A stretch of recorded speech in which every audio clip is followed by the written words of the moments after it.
오늘 제가 이제 제목으로 삼은 거는 나는 주님의 일을 잘 하고 있는가? 이제 이 부분에 대해서 제가 이제 말씀을 같이 나누고 싶은데요. 제가 이 말씀을 하는 이유가 제가 잘하고 있기 때문에 그런 것이 아닙니다. 제가 잘 못하고 있기 때문에 좀 제 자신에게 스스로 채찍질이 좀 되고자 이제 좀 이 말씀을 고르게 됐는데, 우리는 이제 세상에서 이제 살아가다 보면요, 세상의 일이 두 가지가 있어요. 누구나 할 수 있는 일, 또 세상 사람들이지만 아무나 할 수 없는 일들이 있습니다. 여러분들이 전부 공부라는 걸 해보셔서 알지만 참 공부하는 게 쉽지 않잖아요. 아마도 여기서 전교 1등 해보신 분 계십니까? 어디서든지. 저는 한번 해봤습니다. 공고에서. 공고에서는 이제 솔직히 누구나 마음먹으면 이제 1등을 할 수 있어요. 쉬워요. 문제를 다 가르쳐줘요.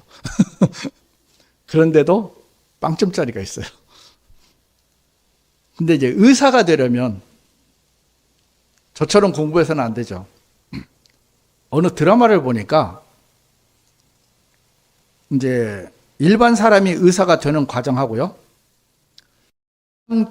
이제 3구에 사는 그 아이들이 의사가 되는 그 뭐라고 해야 됩니까? 이게 과정이 전혀 달라요. 예를 들어서 진주에서 이제 서울대 의대를 가고 싶으면 물론 기본은 이제 반에서 전교 1등을 해야 되겠죠. 그리고 내신도 1등급이 돼야 되고, 이제 그래도 갈까 말까예요, 사실은. 근데 제가 그 드라마가 사실인지 아닌지는 모르지만 거의 사실 같더라고요. 의사를 보내기 위해서 20년 프로젝트를 한대요. 20년 프로젝트. 그러니까 아이가 태어나면서부터 너는 서울대 의대를 가야 돼 하고 딱 정해진대요. 그리고 나서 모든 일이 이제 진행이 돼가고 있기 때문에, 일반 만약에 여기 진주에서 이제 어떤 아이가 서울대 의대를 가기 위한 방향하고 강남 3구에 있는 그 엄마들이 진행하고 있는 프로젝트하고는 하늘과 땅 차이랍니다. 그러니까 그만큼 의사 되는 게 이제 쉽지 않죠. 그러니까 일반 사람은 할 수 없는 일이에요. 또 하나가 뭐냐면은 우리가 맨날 욕하고 있는 국회의원. 사실 국회의원도 우리가 맨날 욕을 하고 있지만 사실 칭찬받는 국회의원은 거의 없잖아요. 그렇지만 그 국회의원도 사실 아무나 될 수가 없어요. 뭐 돈이 엄청나게 많다든지 아니면 권력에 어떤 그 배경이 있다든지 여러 관례를 통해서 국회의원이 이제 됩니다. 또 하나가 뭐였냐면 이제 비행기 조종. 제가 창원에 사는데 함안에 경비행장이 있어요. 그 악양 뚝방길이라 해서 그 경비행기가 있는데 저희가 이제 그 비행기를 한번 탔어요. 그때 1인당 10 얼마였죠? 10만, 그냥 모처럼 이제 특별 이벤트로 이제 제 아내하고 둘이 탔는데, 정말 무섭더라고요. 근데 불과 한 달 뒤에 그 경비행기, 거기 똑같은 자리에서 경비행기가 사고가 났어요. 떨어졌어요. 그래서 사람이 죽었어요. 그래서 그 비행장이 폐쇄가 됐어요. 근데 이제 거기서 왜 떨어졌냐 보니까 그 경비행기 면허를 따려고, 자격증을 따려고 이제 그 조종을 하다가 이제 추락을 한 거예요. 그래서 사람이 죽었어요. 그러니까 비행기 조종도 그 경비행기조차도 그래 어렵잖아요. 하다못해 우리가 전투기 아니면 헬리콥터 또 그 여객기 있죠. 그 사람 몇백 명씩 타는 여객기. 이제 그런 조종사가 되는 것이 이제 일반 사람들하고는 좀 달라요. 그래서 아주 전문적인 기술이 있어야 되고 자격이 있어야 되고 또 공부도 잘 해야 되고요. 또 어떤 분이 이런 분들도 있어요. 막 1년 동안 크루즈 여행을 하시는 분들도 있어요. 돈이 한 20억 든다 하더라고요. 1년에 하면. 돈만 있다고 되는 게 아니더라고요, 그것도. 그러니까 세상에서도 우리가 할 수 있는 일이 있고 할 수 없는 일이 있어요. 우주선 띄우고 달 탐사 한번 한다는데 몇 억을 줘야 되는데 그 선착 예약 시작하자마자 끝났다 하더라고요. 그만큼 돈이 많은 사람들이 세상에 많은 모양이더라고요. 그러니까 우리는 좀 그런 부분 세계하고는 좀 별천지 같은 세계잖아요. 근데 제가 왜 이제 이 얘기를 서두에 꺼냈느냐면 세상 일은 그렇게 모두가 할 수 있는 일이 있지만 또 웬만하면 할 수 없는 일이 정해져 있어요. 그런데 우리가 섬기는 이 주님, 하나님, 예수님은 그 주님의 일은요, 그렇질 않아요. 저는 이게 참 공평하다는 생각이 드는 것이 물론 은사의 차이도 있고 하는 역할에 따라서 다른 건 있지만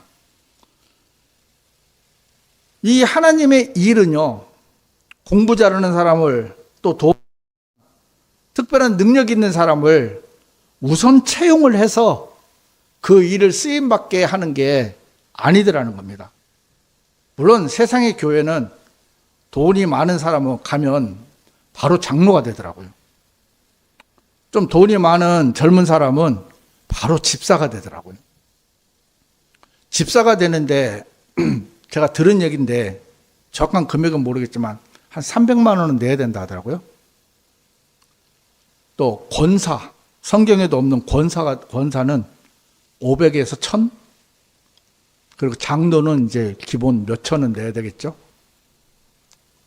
세상의 교회는 이제 그런 식으로 또 능력 있는 자를 우선적으로 대우해주는 역할도 하지만 공평하게 말 그대로 하나님께서 우리를 통해서 일하실 때는 참 공평하게 일을 하시고 누구나 할 수 있다.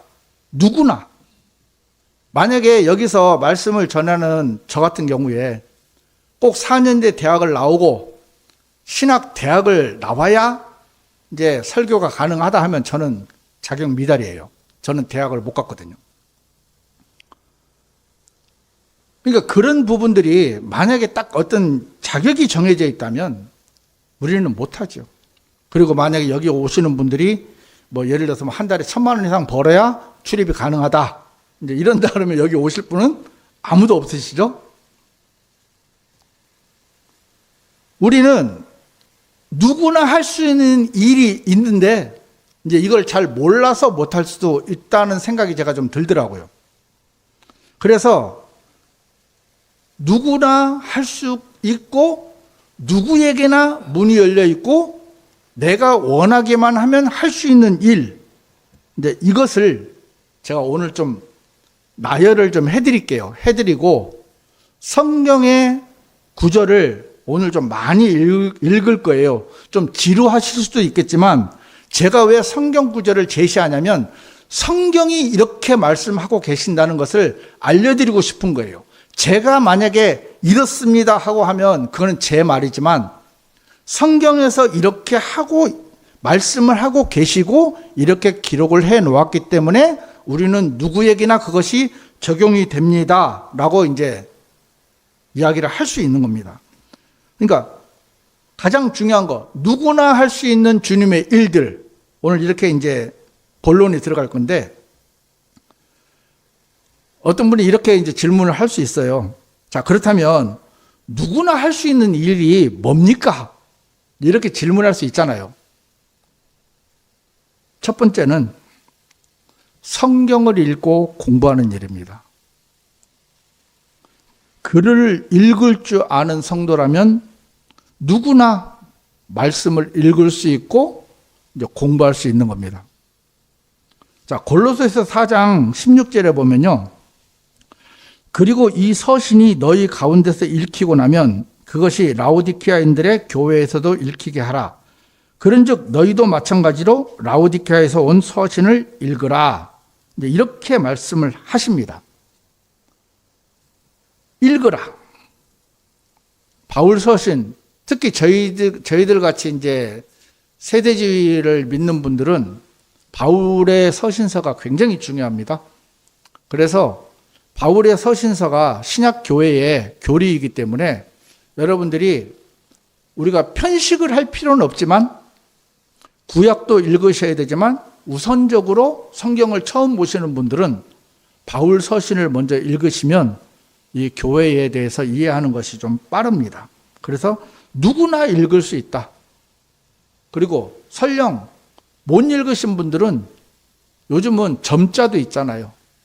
그리고 성경을 낭독하는 것도 낭독해 주는 것도 있잖아요. 그래서 할 수만 있으면, 내가 하려고 마음만 먹으면 얼마든지 성경은 읽고 공부할 수가 있다. 자, 그 다음에 주님은 또 뭐라고 말씀하시냐면, 말씀을 바르게 나눠서 부끄러울 것이 없는 일꾼으로 서도록 공부할 것을 명령하셨어요. 디모데후서 2장 15절을 보면 진리의 말씀을 바르게 나누어 자신을 하나님께 인정받은 자로서 부끄러워할 필요 없는 일꾼으로서 나타내도록 공부하라. 이렇게 이제 말씀을 하십니다. 세대주의 공부하시는 분들이 가장 많이 인용하는 이제 구절 중에 하나가 이건데, 여기 보면 우리가 단지 그냥 끝에 공부하라 이것만 많이 이제 강조를 할 때가 많이 있는데, 여기 보면 뭐라고 되어 있냐면 너 자신을 하나님께 인정받은 자로서 부끄러워할 필요 없는 일꾼. 자, 일꾼도 공부를 해야 된다는 것이에요. 그래서 공부를 해서 부끄러워할 필요 없는 일꾼이 되라. 이렇게 이제 말씀을 하시는 겁니다.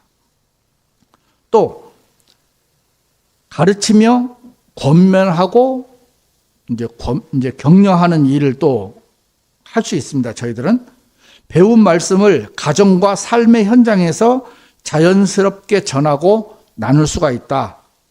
자, 신명기 4장 9절에 보면 이렇게 말씀하고 계십니다.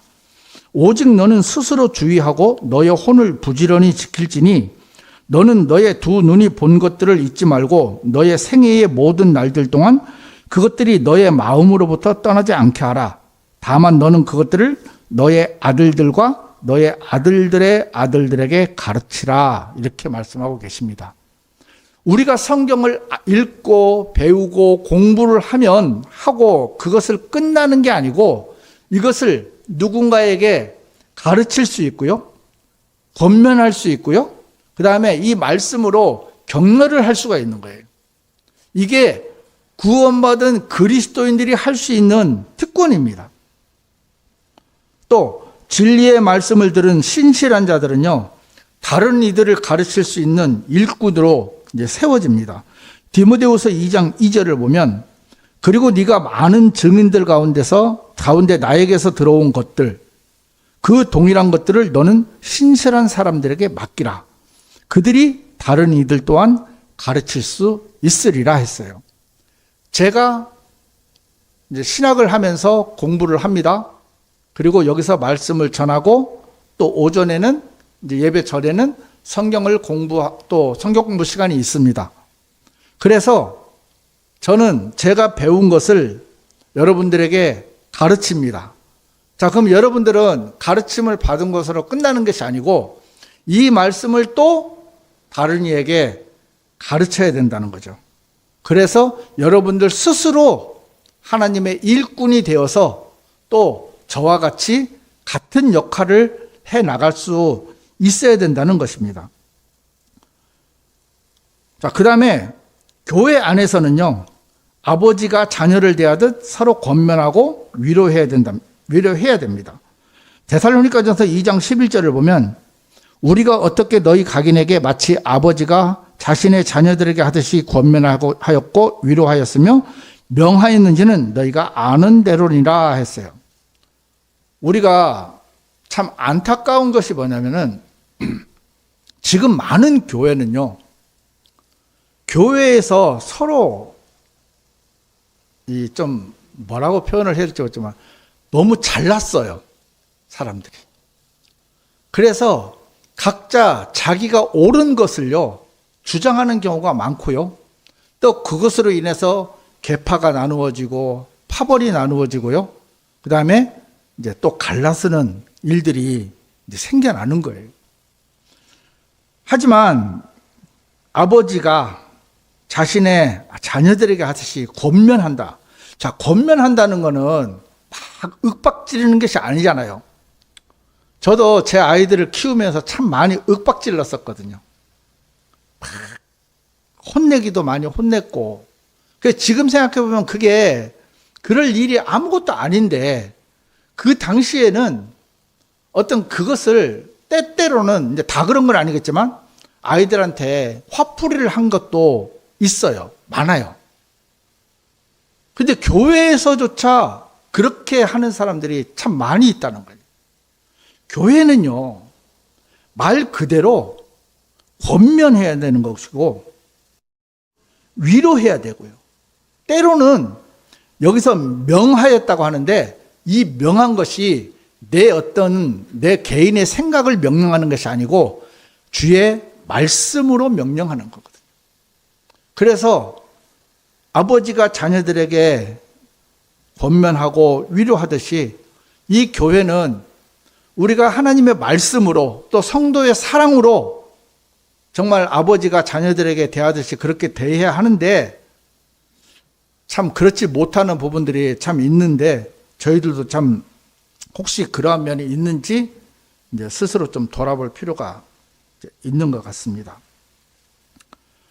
그 다음에 서로 배려하고 매일 사랑과 선한 행위를 격려하고 죄의 속임수에 완악해지지 않도록 또 해야 된다는 이제 하나님의 말씀이 있습니다.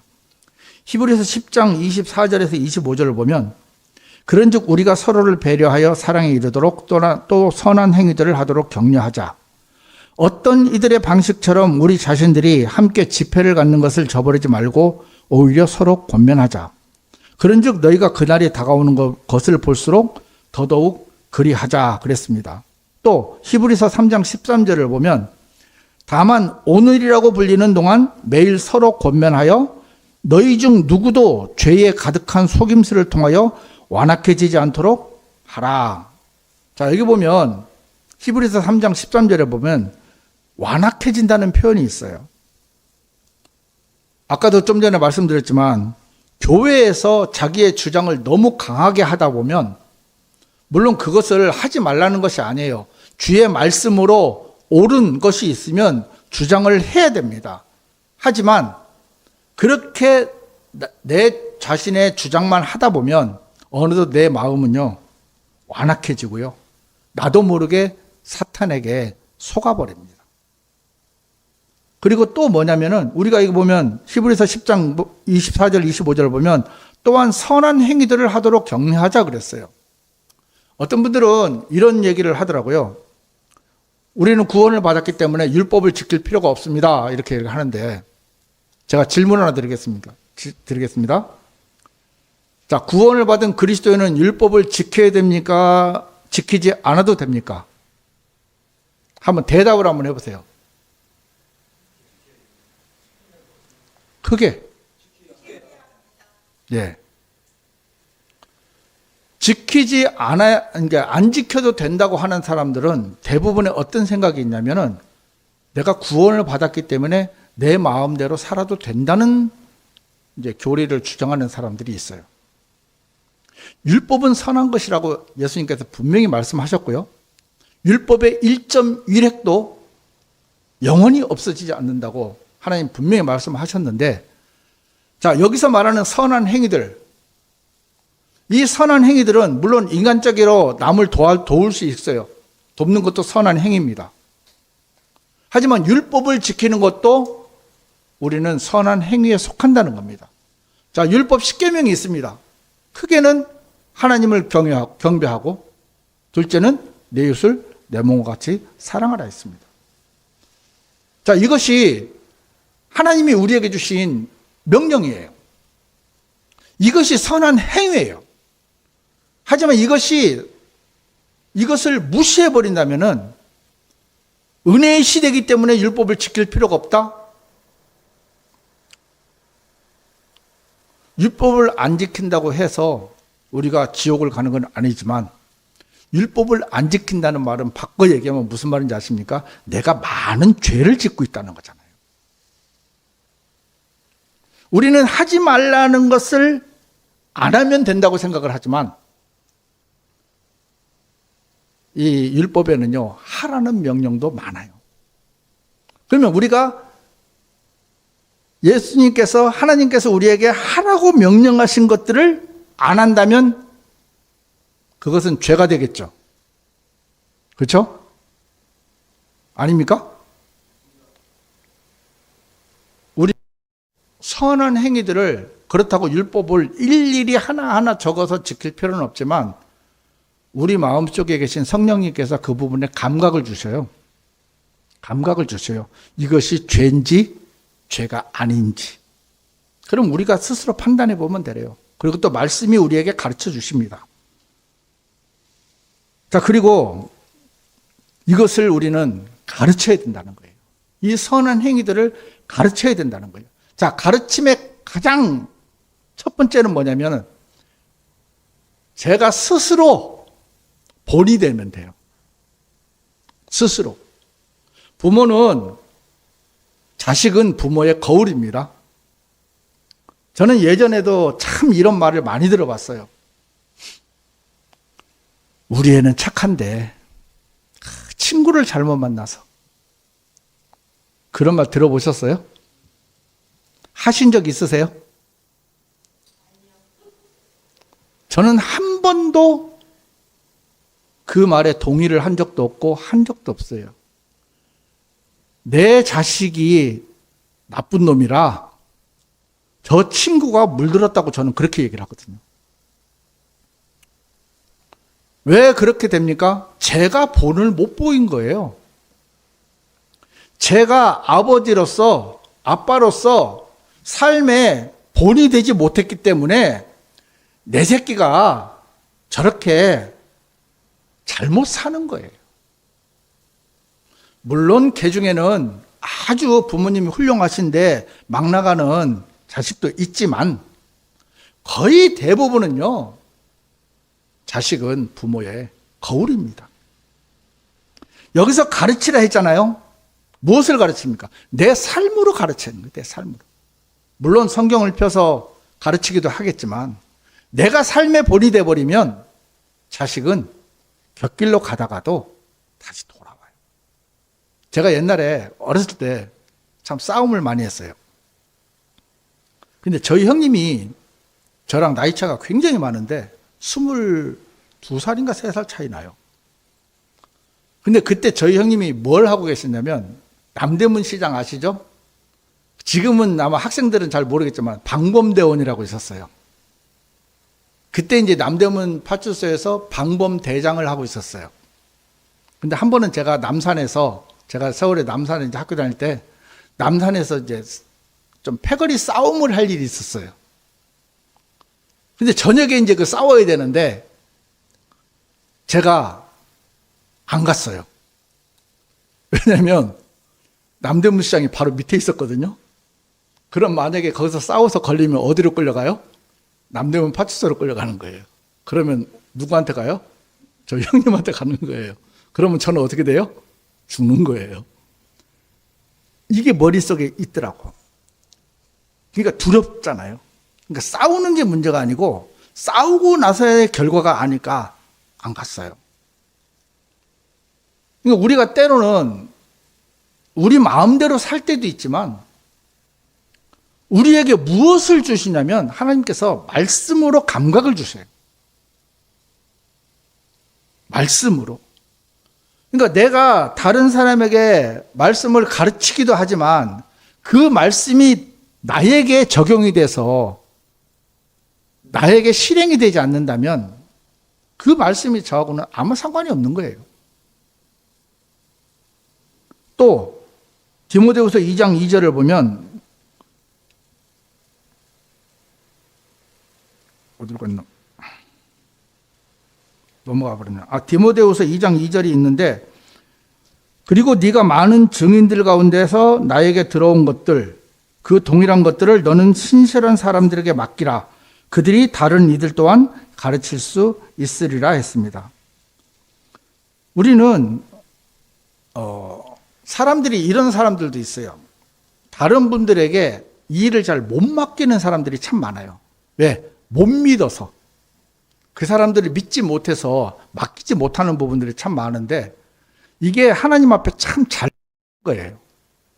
우리가 만약에 여기 계신 분들이 어떤 하나님의 일이 있으면, 만약에 저 혼자 못하면 저는 맡기거든요. 왜 맡겨요? 할 수 있으니까. 또 맡겨서 짐을 나누면 되니까. 근데 사람들은 대부분요, 일 잘하는 사람들의 이제 그런 사람들 보면 일을 안 맡기고 자기가 다 하려고 하는 사람들이 있어요. 근데 주님의 일은 맡겨야 되는 거예요. 맡겨라. 그래서 예를 들어서 이효진 선생님 성경 해석하면서 또 공부하시면서 다른 분들에게 또 가르쳐 주잖아요. 송영희님 말씀 전하면서 또 다른 분들에게 가르쳐 주시잖아요. 그래, 우리가 이렇게 서로 짐들을 나누고 맡길 수 있어야 된다는 거죠.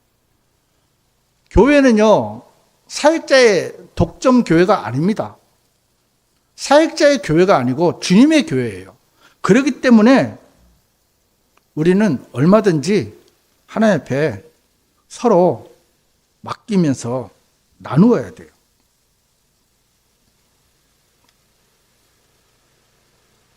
제가 지금 조금 이게 왔다 갔다 하는 것 같아요. 죄송합니다. 잠시만요.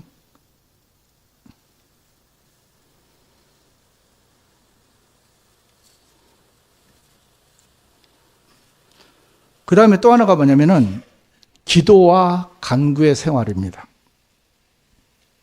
우리는 기도를 굉장히 복잡하거나 어렵다고 생각을 할 때가 참 많이 있어요. 그래서 어떤 분들은 기도를 할 때, 기도를 꼭 눈 감고 무릎 꿇고 해야 된다고 생각하는 분들도 의외로 많습니다. 하지만 저는 이제 기도할 때 이렇게 좀 기도를 할 때가 많아요. 차 타고 가면서, 운전하고 가면서 기도할 때도 있어요. 때로는 뭐 눈을 감고 기도를 할 때도 있고, 눈을 뜨고 기도할 때도 있어요. 중요한 건 뭐냐면, 우리가 기도를 하느냐, 안 하느냐예요. 마태복음 7장 7절에 보면 그러잖아요. 구하라. 그리하면 너희에게 주어질 것이요. 찾으라. 그리하면 너희가 발견할 것이요. 두드리라. 그러면 그것이 너희에게 열릴 것이라. 참 아주 간단한 진리입니다. 구하라, 찾으라, 두드리라. 그러면 줄게, 발견하게 해줄게, 그리고 너희에게 열어줄게. 근데 우리는 이것이 왜 안 되냐면 구하지 않고 찾지 않고 두드리지 않아서 우리는 때로는 좀 마음이 어려운 상태로 지낼 때가 참 많이 있어요. 그냥 하세요. 또 저도 이제 그 부분을 실천하려고 이제 하는데, 우리가 그냥 머릿속에서 생각나는 대로 기도하면요, 한 2, 3분? 길면 5분? 또 많이 하시는 분들은 뭐 오래 하시겠지만 대부분 그냥 얼마 안 하다 끝나요. 그리고 또 한 것 또 할 때도 있고. 그런데 목록을 적어 놓으세요. 그 목록을 적어 놓으시면 그 적어 놓고 눈 뜨고 기도하세요. 우리가 하나님이 눈 감으면 들어주고 눈 뜨면 안 들어주고, 예? 뭐 그냥 앉아서 기도하면 안 들어주고 무릎 꿇고 기도해야 들어줍니까? 아닙니다. 우리가 기도하는 그 자체를 하나님께서는 이제 귀하게 보신다는 거죠. 그 다음에는 염려 대신 감사함으로 이제 기도를 하면 하나님께서 우리들에게 이제 기도의 문을 열어주십니다. 빌립보서 4장 6절에 보면 아무 일에도 염려로 가득 차지 말라. 다만 매사의 기도와 간구로 감사들을 드리면서 너희의 요청들이 하나님께 알려지게 하라. 우리는 좋을 때는 감사가 절로 나오죠. 찬양이 나오죠. 콧노래가 나오고 즐겁습니다. 하지만 정말 어려울 때 우리는 감사가 나옵니까? 뭐라고 나오죠? 하나님 도대체 왜 이러십니까? 하나님 나에게 왜 이러십니까? 이런 소리가 나오잖아요. 근데 우리가 정말 이것을 훌 필요가 있는 것은 우리가 모든 일을 하나님께서 합력해서 선으로 바꿔주신다는 그 말씀 하나만 제대로 믿고 있다면 우리에게 닥쳐진 어떤 일도요, 우리는 그것이 하나님 앞에서는 선이라는 것을 우리는 인정할 수 있어서 여기 보면은요, 아무 일에도 염려로 가득하지 마라. 우리가 그러잖아요. 마태복음에도 너희가 염려한다고 키가 한 자라도 더 자라겠느냐? 염려한다고 해결될 것 같으면 우리는 계속 염려를 해야 됩니다. 걱정해야 되고 근심해야 되고 눈물로 호소를 해야 돼요. 하지만 그 일이 하나님으로부터 말미암아 하나님이 허락하셨다면 우리는 먼저 감사들을 드리고 그 다음에 우리의 원하는 것들을 구할 수 있어야 된다는 겁니다. 그래서 우리 요청이 하나님 앞에 알려지게 계속 얘기를 해야 된다. 계속. 물론 하나님께서 속으로 말하는 것도 다 들으시겠지만 우리의 요청들이 하나님 앞에 계속 알려지도록 우리는 하나님 앞에 끊임없이 기도와 간구를 드리는 삶이 이제 일상이 되어야 된다는 겁니다. 자, 그 다음으로는 사랑의 섬김과 물질의 나눔. 꼭 이렇게 얘기를 하면은 뭐 헌금을 해라 뭐 이런 소리를 들을지 모르겠지만 이제 그것이 아니라는 사실을 여러분들도 알고 계실 겁니다. 자, 구원받은 성도는요, 우리의 어떤 그 육의 어떤 그 욕망으로 형제자매들을 섬기는 게 아니고 또 주님을 섬기는 게 아니고 우리가 받은 사랑이 감사해서 그 감사가 넘쳐서 이제 서로를 섬기는 것으로 그렇게 되어야 된다는 겁니다. 갈라디아서 5장 13절에 보면 이는 형제들아 너희가 자유에 이르도록 부르심을 받았기 때문이라. 다만 자유를 육신을 위한 계기로 사용하지 말고 오직 사랑으로 서로 섬기라 그랬어요. 우리는 자유예요. 자유함을 얻었어요. 죄를 짓지 않을 자유도 있어요. 또 내 육신을 위해서 살 수 있는 자유도 있어요. 하지만 그 내가 가진 그 자유를 여기서는 뭐라고 말씀하십니까? 육신을 위한 계기로 삼지 말고 오직 사랑으로 서로 섬기라. 주님의 일을 하고 형제자매들을 섬기고 그렇게 해라. 빌립보서 4장 3절에 보면요. 그리고 내가 참된 멍의 동료인 너에게도 간청하노니 복음 안에서 나와 함께 수고하고 클레멘트와 함께 하였으며 나의 동료 일꾼들과 함께한 저 여자들을 도우라. 그들의 이름들이 생명책 안에 있느니라 하고 말씀하셨어요. 자, 복음을 위해 함께 일하고 애쓰는 동료 일꾼들을 돕고 또 나도 물론 힘이 들지만 나보다 더 어려운 형제 자매들을 위해서 돌보는 일 역시 이것은 어떤 물질적으로도 물론 할 수도 있겠지만 우리가 그를 위해서 기도를 해준다든지 아니면 위로의 한 말씀을 해준다든지 정말 같이 손잡고 기도를 할 수 있는 어떤 그런 부분들로 우리는 얼마든지 동료 일꾼들을 도울 수 있다는 것입니다. 빌립보서 2장 4절을 보면요. 모든 사람마다 자기 자신의 일들만 돌아보지 말고 오히려 모든 사람마다 다른 이들의 일들도 돌아보라 그랬어요. 저희들이야 물론 형제자매들이 몇 분 되지 않아서 사는 모습이 다 이제 서로 어느 정도는 알고 있지만 교회가 사람이 많은 숫자인데 가면 이제 묻혀서 살아요. 그러니까 저분이 오늘 왔는지 안 왔는지 특별한 관심이 없으면 알 수가 없어요. 하지만 저희들은요, 여기서 누가 한 분만 안 와도 대번에 이제 알잖아요. 그 뭐 출석 체크하라는 말이 아닙니다. 뭐 그분이 혹시 안 오셨으면 무슨 일 오셨을까? 또 어디 아프지는 않을까, 아니면 무슨 일이 있는 건 아닐까 하면서 때로는 뭐 연락도 취해 볼 수도 있지만 가장 중요한 건 뭐죠? 우리가 그분을 위해서 기도를 할 수 있는, 정말 돌아볼 수 있다는 거는 여러분 이게 아무나 할 수 있는 게 아니에요. 정말 주님께서 그 마음을 주시지 않으면 우리는 남을 생각할 수 있는 사람이 아니라는 거죠. 지금은 시대 자체가 철두철미하게 이기주의예요. 정말 옆집에서 사람이 죽어도 모를 그런 시대에 살고 있는데, 우리는 하나님 앞에 은혜를 입었기 때문에 또 이런 부분들을 살필 수 있는 또 그런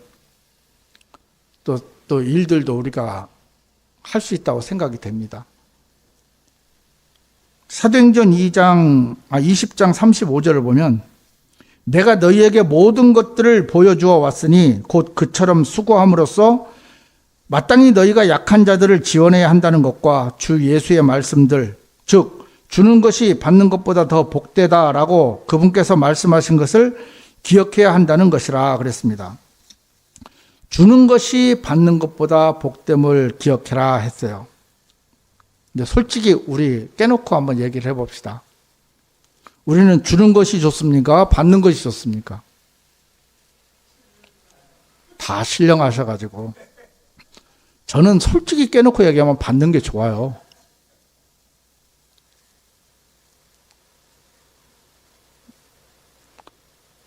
이게 우리의 본 모습이잖아요.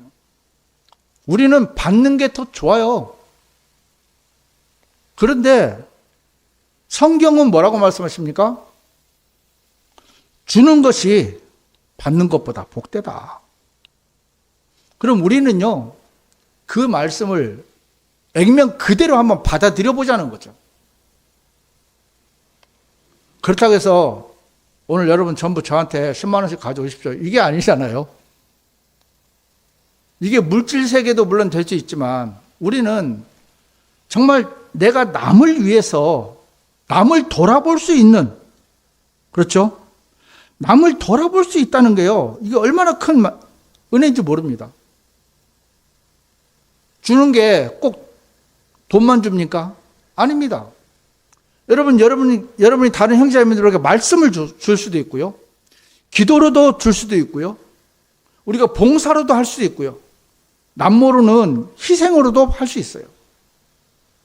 옛날에 우리 마니또라는 게임 아시죠? 마니또. 모르시죠? 그게 뭐냐면은, 이제 예를 들어 여기 이제 계신 분들 중에 서로 모르게 남을 돕는 거예요. 가령 제가 여기 소영재님을 돕는 마니또예요. 그러면 절대 돕는다는 표를 안 내고 돕는 거예요. 그래서 서로 그렇게 돕는 거예요. 서로. 그러니까 소영재님은 예를 들어서 양육정님을 돕고, 이제 이런 식으로 이제 서로 모르게 돕는 거예요. 옛날에 이제 세상에서도 그런 게임이 있는데 지금은 있는지 모르겠어요. 우리는 숨겨놓고 할 필요는 없겠지만, 우리가 형제자매님들을 위해서 물질로도 희생할 수 있지만 봉사로도 희생할 수 있고, 기도로 희생할 수 있고, 또 어떤 때로는 헌신적인 것으로 희생할 수도 있고, 기도로 희생할 수도 있고, 얼마든지 우리는 줄 수 있는 게 많잖아요. 주는 것이 받는 것보다 복되다는 것을 기억하랍니다. 기억해서 꼭 우리는 나 외에 다른 분들에게 무엇을 주든지 줄 수 있는 그런 마음에 여유가 좀 되었으면 좋겠습니다. 고린도후서 9장 7절에도 이런 말씀이 있습니다. 모든 사람은 각자 자신의 마음속에 결심한 대로 그렇게 줄지니라. 마지 못해서나 어쩔 수 없이 하지는 말아야 하리니 하나님께서는 흔쾌히 주는 자를 사랑하시기 때문이라. 지금 모든 종교는 억지로 돈을 끌어당깁니다. 하지만 주님은 억지로 하는 것을 가장 싫어하세요. 저도 여러분들에게 여기서 무엇을 억지로 하라고 단 한 번도 얘기한 적이 없어요. 왜? 그것만큼 힘든 게 어디 있습니까? 여러분들이 세상 속에서, 세상 종교에서 억지로 많이 해봤잖아요. 안 하면 눈치 주고, 이런저런 도표 그려놓고, 전도 누가 몇 명 했네, 누구 몇 명 데려왔네, 11조 누가 하네, 막. 그 어느 방향이니까 방향이 그냥 꽉 그게 있더라고요. 어느 교회 가면. 하나님은 여기 뭐라고 합니까? 흔쾌히. 흔쾌히라는 말이 그냥 정말 기쁜 마음으로. 우리는요, 가끔가다 뭘 잃어버리냐면, 에베소 교회가 잃어버렸던 첫사랑을 참 잘 잃어버려요. 지옥에 갑니다. 여러분, 지옥에 가면 어떤지 여러분 잘 아시잖아요. 그 지옥에 갈 죄인을 구원해 주셨어요. 쉽게 말하면 태평양의 한가운데 빠져 죽을 뻔했는데 나를 살려줬어요. 참 희한한 건 뭐냐면은 드라마든지 영화든지 어디든지 간에요, 딱 구해주잖아요. 그럼 뭐라고 하니까 무슨 말씀 하더니 내가 다 들어드리겠습니다, 이렇게 얘기를 해요. 들어보셨죠? 뭐든지 말씀하십시오, 내가 다 들어드리겠습니다. 그러고 돌아서면 어떻게 됩니까? 싹 입싹 씻잖아요. 우리가 영원한 지옥불에서 견뎌야 되고 고통을 당해야 되는데 우리는 거기서 건짐을 받았어요. 너무너무 기뻤어요. 그때는요, 내가 주님을 위해서 못할 것이 없겠더라고요. 전도도 나갔어요. 신방도 갔어요. 교제도 하고요. 진짜 말씀도 많이 읽었어요. 막 길 가면서도 읽었어요, 어떨 때는. 지금은 냉랭한 거. 구원의 기쁨은 다 사라져버렸어요. 남아있질 않아요. 그래서 교회에서 어떤 일들이 있으면 그것이 짐이 돼버려요. 힘든 거예요. 고통이 돼버려요. 왜 나한테만 이러냐는 식으로. 이렇게 마음이, 우리의 마음은 하나님의 은혜 앞에 감사한 마음보다 어느덧 그 기쁨이 다 사라져버리고 의무적인 어떤 그 예배가 돼버리는 그런 부분들이 참 많이 있습니다. 하나님은요, 억지로 여기 보세요. 마지못해서나 어쩔 수 없이는 하지 말아야 한다고 했어요. 여러분들이 마음에 일어나지 않으면 하지 마세요. 안 하는 것이 훨씬 더 영적입니다. 정말 주님이 그 마음을 주지 않는데도 한다면 그것은 악한 거예요. 하나님은 거지가 아닙니다. 하나님이 돈이 없어서 여러분들에게 헌금하라는 거 아니고요. 하나님이 놀아줄 사람이 없어서 여러분들 보고 예배 시간에 와서 예배드리라고 하는 거 아니에요. 우리는 착각을 하는 게 뭐냐면 우리가 꼭 예배를 드리러 오는 것이 하나님을 위해서인 것처럼 그렇게 올 때가 있다는 겁니다. 하지만 우리가 예배를 드리는 것은 정말 이 세상 어느 누구한테도 우리가 받지 못했던 이 구원의 기쁨을 우리는 받았잖아요. 또 실제로 건짐을 받았잖아요. 그 당시에는 무엇이라도 할 수 있을 것 같은 생각이 들었잖아요. 근데 어느덧 우리는 그 마음이 다 사그러져서 마지못해서 할 때가 많고요. 어쩔 수 없이 할 때가 너무 많은 거예요. 하나님 그렇게 하지 말랍니다. 아시겠습니까? 예, 억지로 하지 마시고요. 마지못해 하지 마세요. 교회는요, 죄송한 얘기지만 하나님이 흥하게 하려고 그러면요, 얼마든지 흥하게 할 수 있고요. 망하게 하려고 하면요, 여러분들이 한 달에 100만 원씩 갖다 헌금을 해도요, 이 교회는 망합니다. 그래서 우리는 정말 순수한 마음으로 하나님 앞에 예배를 드리러 기쁨으로 우리 자신을 위해서 와야 되는 거지, 우리가 하나님 앞에 나와서 은혜를 입으러 오는 것이지 우리가 하나님을 위해서 와주는 게 아니라는 겁니다. 그 다음에 이제 우리가 또 할 수 있는 일이 뭐냐면 복음 선포와 동참입니다. 복음은요, 구원을 이루는 하나님의 권능이기 때문에 우리가 부끄러워할 이유가 없습니다. 사도 바울도 역시 그렇게 말씀을 기록해 놨습니다. 로마서 1장 16절에 보면 이는 내가 그리스도의 복음을 부끄러워하지 아니하기 때문이니 이 복음이 믿는 모든 자를 구원에 이르게 하는 하나님의 권능이기 때문이라. 먼저 유대인에게요, 또한 헬라인에게로다. 참 저는 갈보리 교회 형제자매들을 참 본을 받고 존경하는 이유가 뭐냐면 이분들은요, 다 삶이 있어요. 또 생업이 있어요. 있는데도 이분들은 틈만 나면 거리로 나가서 전도를 해요. 싸워도 나가서 전도를 해요. 우리 같으면 싸우면 나갑니까? 안 나갑니까? 안 나가잖아요. 날씨가 더우면 망설여집니까? 안 망설여집니까? 비가 오면은 어떻습니까? 눈이 오면 이분들은 비가 오나 눈이 오나 바람이 부나 그냥 때가 되면 나가요. 나가서 누가 뭐라 하든 말든 그냥 전해요.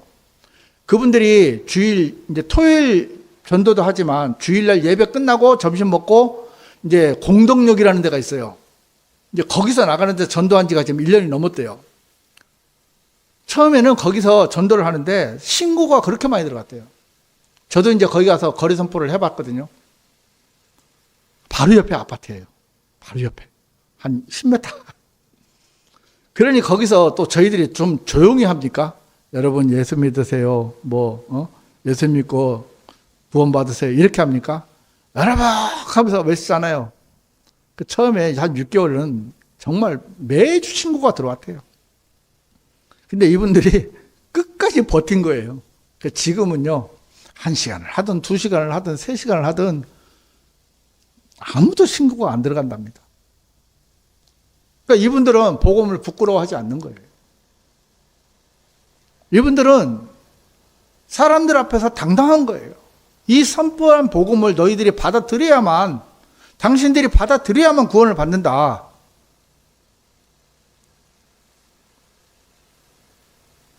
왜 그렇습니까? 우리가 전하지 않으면, 우리가 전도지를 나눠주지 않고, 우리가 전도를 하지 않고 선포를 하지 않으면 이 사람들이 구원받을 길이 없어요. 로마서 10장 15절이 그 말씀을 이제 증거하고 있는데, 또한 그들이 보내심을 받지 않았는데 어떻게 그들이 선포하겠느냐? 기록된 바와 같이 화평의 복음을 선포하고 좋은 것들의 반가운 소식들을 가져오는 발은 얼마나 아름다운가. 우리가 선포하고 우리가 전도지를 나눠주지 않고 우리가 전도를 하지 않으면 이 진주 지역의 사람들은요, 구원을 받지를 못해요. 지금 개신교에서 전도를 해봐야 전도지 주면서 교회 오세요, 이게 다예요. 사탕도 주잖아요. 과자도 주고. 그래, 교회 가면 6,000원 준대요. 6,000원 주고 점심 준대요. 지난번에 제가 저 오거리에서 말씀 이제 선포하고 있는데 할머니들이 그러더라고요. 우리도 교회 갔다 오는데요. 우리는 6,000원 받았어요. 지금 교회, 일반 교회 전도가 그렇게 하고 있어요. 그들은 개인의 구원하고는 상관이 없어요. 그냥 교회 데리고 가면. 그렇기 때문에 우리는 이 진주 지역에서 더더욱 더 전도를 해야 되는 겁니다.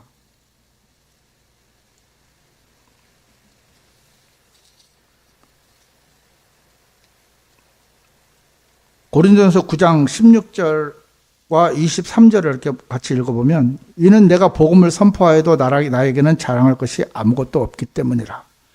이는 불가피한 일이 나에게 맡겨졌기 때문이라. 만일 내가 복음을 선포하지 않는다면 진정 나에게 화가 있도다.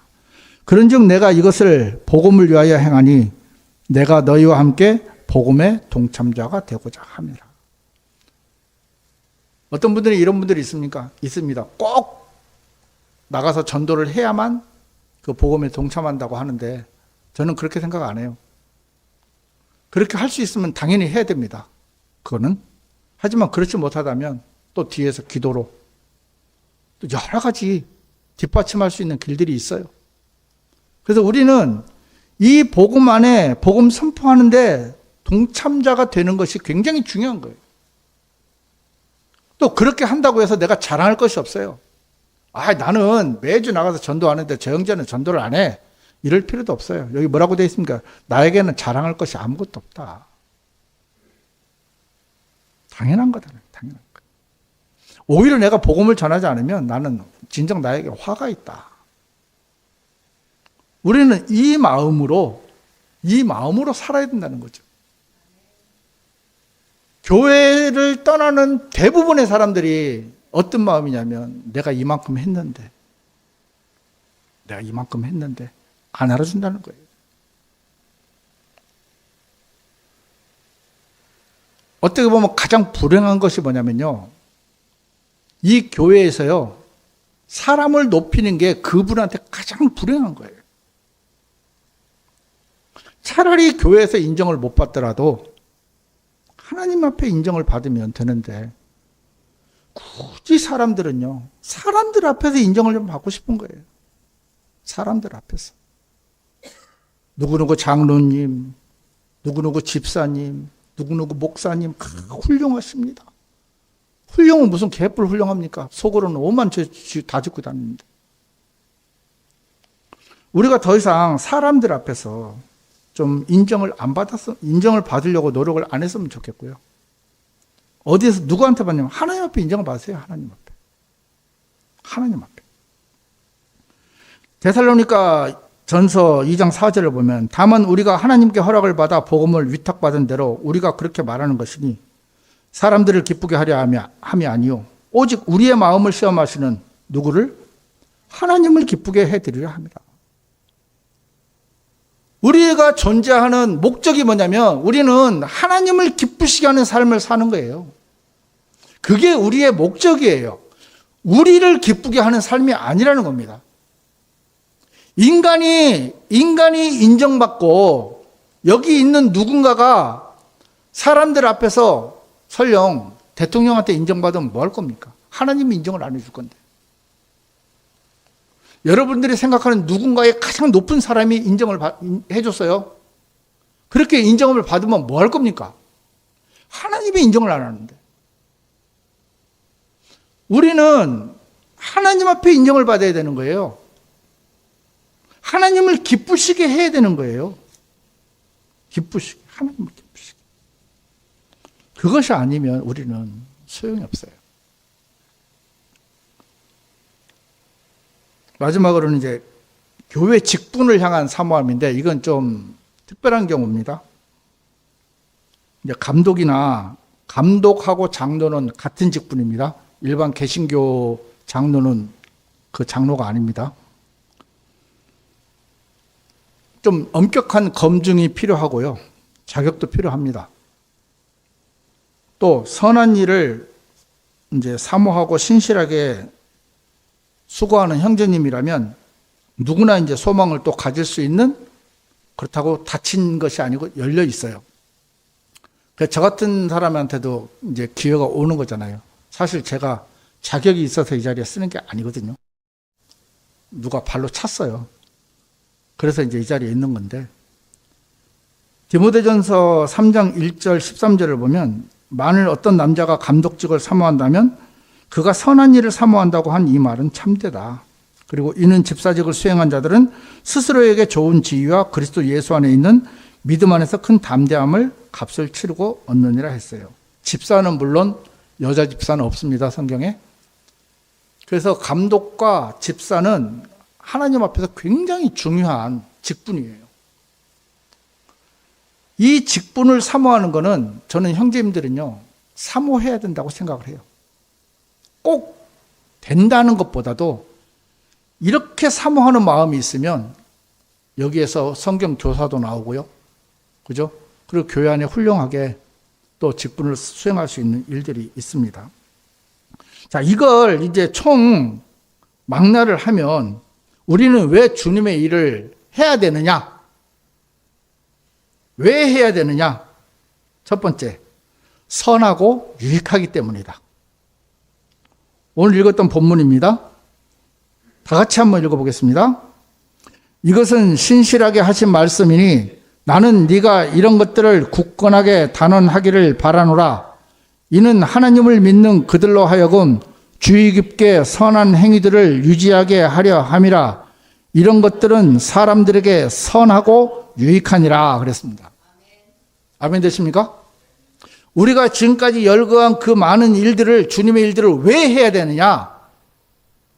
선하기 때문에, 그리고 유익하기 때문에 그렇습니다. 또 그 다음에 뭐냐? 고린도서 3장 8절, 이는 심는 자와 물 주는 자는 하나니라. 그런즉 모든 사람은 저마다 자기 자신의 수고에 따라 자기 자신의 보상을 받을 것이라. 두 번째로 우리가 이 일을 왜 해야 되느냐?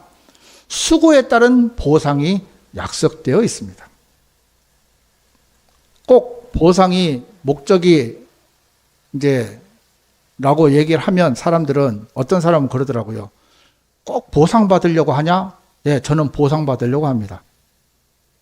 우리가 하나님 앞에 아무런 보상이 없다면 그거는 우리가 하는 일들을 크게 보람도 느끼지 못하고 사명감도 느끼지 못할 거지만, 하나님은 우리가 수고한 만큼, 우리가 주님의 일을 한 만큼 보상을 해 주시겠다고 약속을 하셨습니다. 세 번째는 그리스도의 심판석에서 결산이 있기 때문입니다. 자, 누가복음 19장 22절에서 24절을 보면요. 그러자 그가 그에게 이같이 말하였느니라. 너 사악한 종아, 너 자신의 입에서 나온 것으로 내가 너를 판단하노라. 네가 알기에 나는 내가 놓아두지 아니한 것을 취해가고 내가 뿌리지 아니한 것을 거두는 엄한 사람이었도다. 그렇다면 어찌 너는 내가 올 때 내가 이자와 함께 나의 소유를 요구하도록 나의 돈을 은행에 두지 아니하였느냐? 그리고 그가 곁에 서 있던 자들에게 이같이 말하였느니라. 그 파운드를 그에게서 빼앗고 10파운드를 가진 자에게 그것을 주라. 우리가 심판석 앞에서 결산이 있습니다. 우리가 어느 조직이든지 연말 결산을 하잖아요. 또 월말 결산도 하고요. 또 분기 결산도 합니다. 자, 우리는 우리의 행위대로 가서 우리 입으로 회계보고를 합니다. 정말 부끄러운 게 많겠죠. 그래서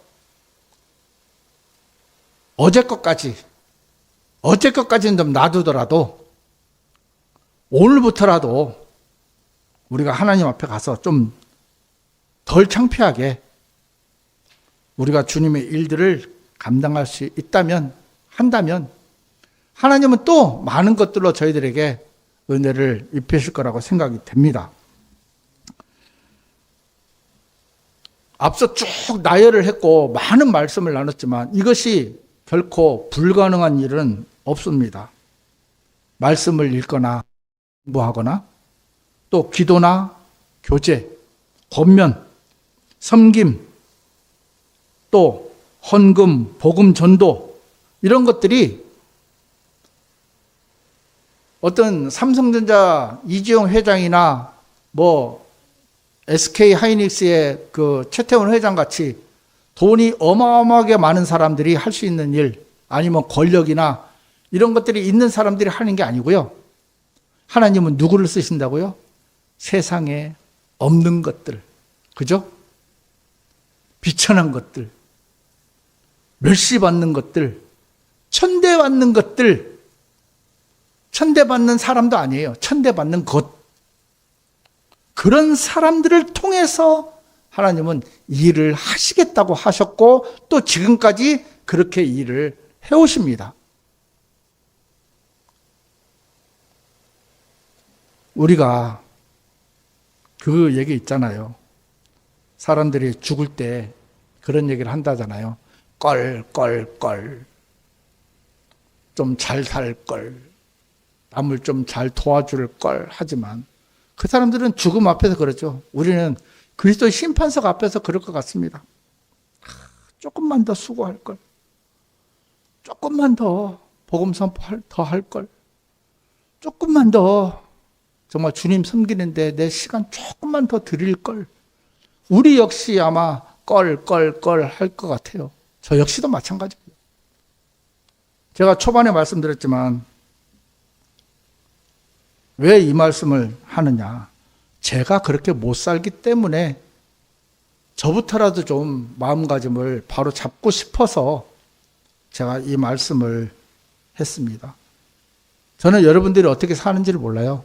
여러분들이 어떤 삶을 살고 있는지도 모릅니다. 여러분들의 마음도 모르고요. 하지만 저는 제 마음은 알아요. 제가 하나님 앞에 얼마나 잘못 살고 있는지. 그래서 우리는요, 정말 내 자신을 좀 돌아보는 시간들을 많이 가져야 된다. 그래서 하나님께서 이렇게 기회를 주시잖아요. 성경 말씀으로 이렇게 할 수 있다고 다 말씀하시고 또 저희들에게 시간도 주셨잖아요. 또 저희들의 마음을 돌이킬 수 있는 기회도 많이 주시고요. 그게 언제까지?